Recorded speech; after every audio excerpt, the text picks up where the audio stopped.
Semuanya, bagaimana kabar kalian? Jika minggu kemarin kita sudah mempelajari materi besaran pokok, maka hari ini kita akan mempelajari materi besaran turunan. Kalian juga bisa menyimak video ini sambil membuka buku paket yang kalian miliki. Nah, ada yang sudah baca apa itu besaran turunan? Besaran turunan adalah besaran yang satuannya diturunkan dari besaran pokok. Misalnya, ruang kelasmu. Jika ruang kelasmu berbentuk persegi, maka luasnya merupakan hasil perkalian panjang dengan lebar. Ingat bahwa panjang dan lebar merupakan besaran pokok panjang. Ada beberapa contoh besaran turunan. Perhatikan tabel berikut. Yang pertama adalah kecepatan. Satuannya adalah meter per second. Yang kedua adalah percepatan. Satuannya adalah meter per second persegi. Pangkat 2, jadi dibacanya persegi. Massa jenis, satuannya kilogram per meter kubik. Pangkat 3, maka dibacanya kubik. Gaya, satuannya newton. Sedangkan untuk luas, satuannya adalah meter persegi. Volume, satuannya adalah meter kubik. Tekanan, satuannya adalah pascal. Dan usaha, satuannya adalah joule. Selanjutnya, kita akan membahas lebih detail mengenai luas. Luas merupakan besarnya suatu daerah bidang. Luas dapat diperoleh dengan mengalihkan antara dua besaran pokok panjang, baik panjang dan lebar atau alas dan tinggi. Oleh karena itu, luas merupakan turunan dari besaran pokok panjang, maka satuannya yang diturunkan dari besaran pokok panjang. Untuk memahami cara mengkonversi satuan luas, perhatikan tangga konversi berikut. Dari paling atas ada kilometer persegi, kemudian hektameter persegi, dekameter persegi, meter persegi, desimeter persegi, sentimeter persegi, dan paling bawah milimeter persegi. Setiap turun satu tangga, maka dikalikan 100, karena ini pangkat 2. Maka dikalikan 100. Sedangkan setiap naik satu tangga harus dibagi 100. Untuk lebih memahaminya, mari kita perhatikan contoh berikut. Yang pertama, mengkonversi 1,5 meter persegi dirubah ke sentimeter persegi.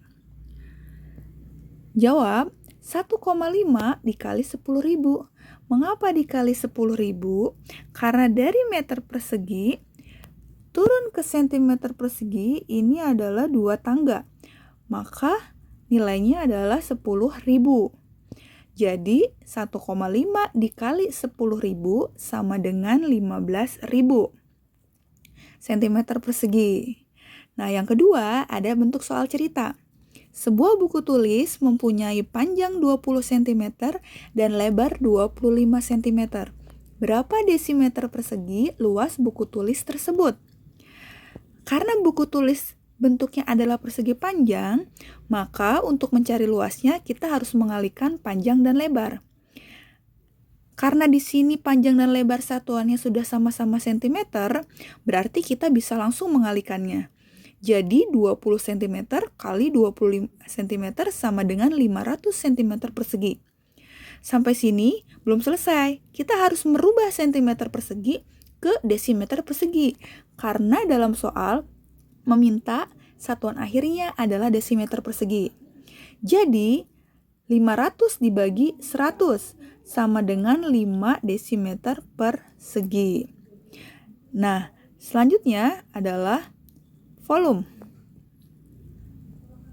Volume dapat diartikan sebagai besarnya suatu ruang. Volume merupakan besaran turunan yang diturunkan dari besaran pokok panjang. Volume benda padat yang bentuknya teratur, contohnya balok, dapat ditentukan dengan mengukur lebih dahulu panjang, lebar, dan tingginya. Kemudian mengalihkannya. Misalnya, satuannya meter, maka hasil volume yang diperoleh adalah meter kubik.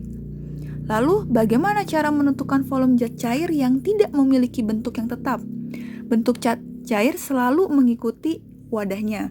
Oleh karena itu, menggunakan gelas ukur untuk mengukur volume zat cair, seperti pada gambar berikut. Ini adalah gelas ukur, yang mana sudah ada garis dan angkanya untuk menunjukkan berapa volume yang ada di dalam gelas ukur tersebut. Nah, ini adalah satuan volume atau tangga satuan volume.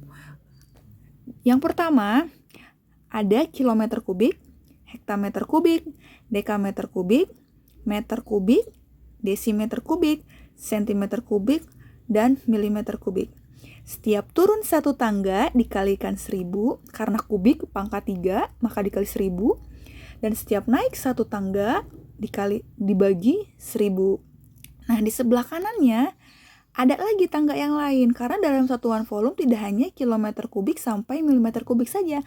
Ada kiloliter, hektoliter, dekaliter, liter, desiliter, sentiliter, dan terakhir adalah mililiter. Karena tidak ada pangkatnya, maka setiap turun satu tangga dikalikan 10 dan setiap naik satu tangga dibagi 10.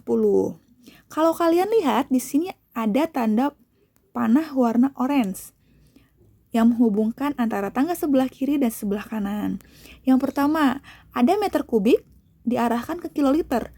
Itu berarti nilai 1 meter kubik sama dengan 1 kiloliter. Yang kedua, desimeter kubik dan liter. Berarti 1 desimeter kubik setara dengan 1 liter. Dan terakhir adalah 1 cm kubik atau bisa juga cc setara dengan 1 mililiter. Bisa dipahami ya? Oke, selanjutnya agar kalian lebih paham, kita masuk ke contoh soal.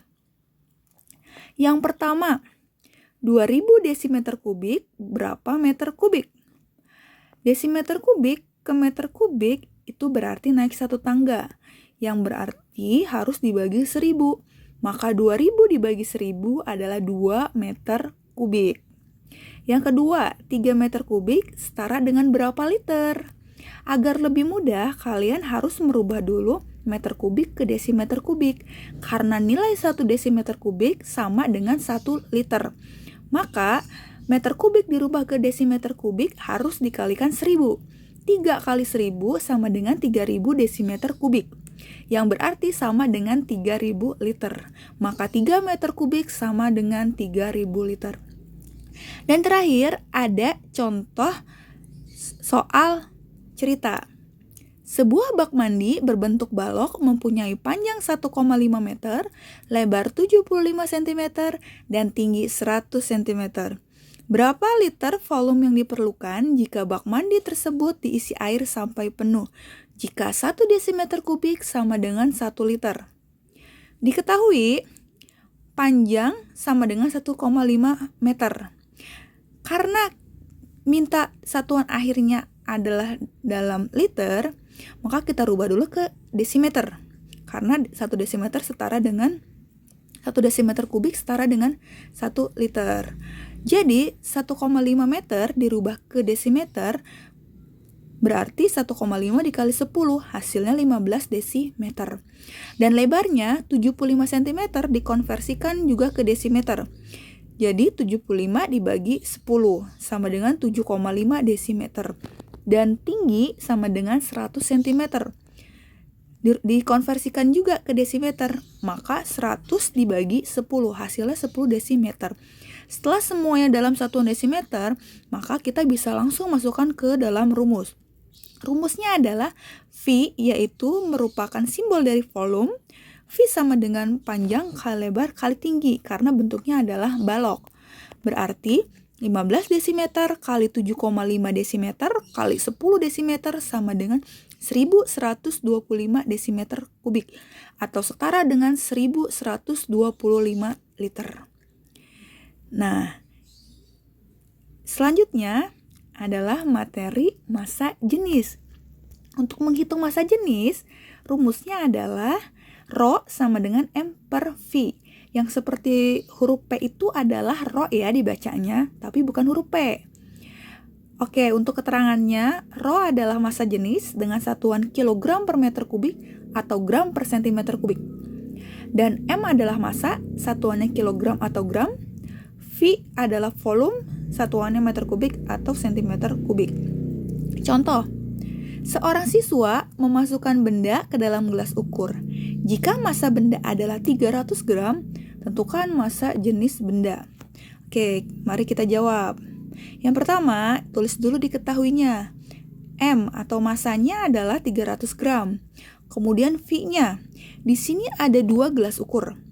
Yang gelas ukur pertama adalah sebelum benda dicelupkan. Volumenya menunjukkan 300 ml. Sedangkan gelas ukur yang kedua, setelah benda dimasukkan, volumenya menunjukkan 500 ml. Berarti untuk mencari volumenya adalah volume akhir dikurang volume awal. Volume akhirnya adalah 500 ml dan volume awalnya adalah 300 ml. Sama dengan 200 cm kubik. Kenapa cm kubik? Karena 1 ml setara dengan 1 cm kubik dan satuan akhirnya harus dalam cm kubik. Setelah didapatkan massa dan volume, lalu kita bisa memasukkan ke dalam rumusnya. Rho sama dengan M per V. Berarti sama dengan 300 dibagi 200. Sama dengan 1,5 gram per centimeter kubik. Nah, bisa dipahami ya. Lalu ada konsentrasi larutan. Konsentrasi larutan, rumus mencarinya adalah K sama dengan massa terlarut dibagi volume pelarut. Agar kalian lebih paham, simak contoh soal berikut. Edo melarutkan 20 gram gula ke dalam 2 liter air. Berapakah konsentrasi larutan gula yang terbentuk dalam satuan gram per liter? Oke, diketahui massa terlarut adalah 20 gram, volume pelarut sama dengan 2 liter. Karena satuan akhirnya meminta dalam satuan gram per liter, maka kita tidak perlu mengubah satuannya. Kita bisa langsung memasukkannya ke dalam rumus. K sama dengan massa terlarut dibagi volume pelarut. Sama dengan 20 per 2, sama dengan 10 gram per liter. Nah, berarti konsentrasi larutannya adalah 10 gram per liter. Yang terakhir, ada laju pertumbuhan. Nah, ternyata besaran panjang dan waktu dapat digunakan juga untuk menentukan pertumbuhan tanaman. Rumusnya untuk mencari laju pertumbuhan adalah laju pertumbuhan sama dengan pertambahan tinggi dibagi selang waktu. Contoh soalnya, seseorang menanam jagung. Pada pengukuran awal diperoleh tinggi tanaman 20 cm. Dalam waktu 10 hari, tingginya menjadi 60 cm. Tentukan laju pertumbuhan jagung tersebut. Cara mencarinya memakai rumus yang tadi sudah dijelaskan, laju pertumbuhan sama dengan pertambahan tinggi dibagi selang waktu. Untuk pertambahan tinggi, di sini kita harus menghitung dulu dari awal hingga akhir. Berarti tinggi tanaman akhir yaitu 60 cm dikurang tinggi tanaman awal yaitu 20 cm. Ingat, akhir dikurang awal. Jadi 60 dikurang 20 cm dibagi selang waktunya 10 hari, maka 40 cm per 10 hari yaitu 4 dibagi 10 hasilnya adalah 4 cm per hari. Oke, untuk materi besaran turunan cukup sampai di sini. Semoga kalian semua yang menyimak video ini bisa memahami materi yang sudah dijelaskan. Oke, sampai bertemu di materi pembelajaran selanjutnya. Terima kasih.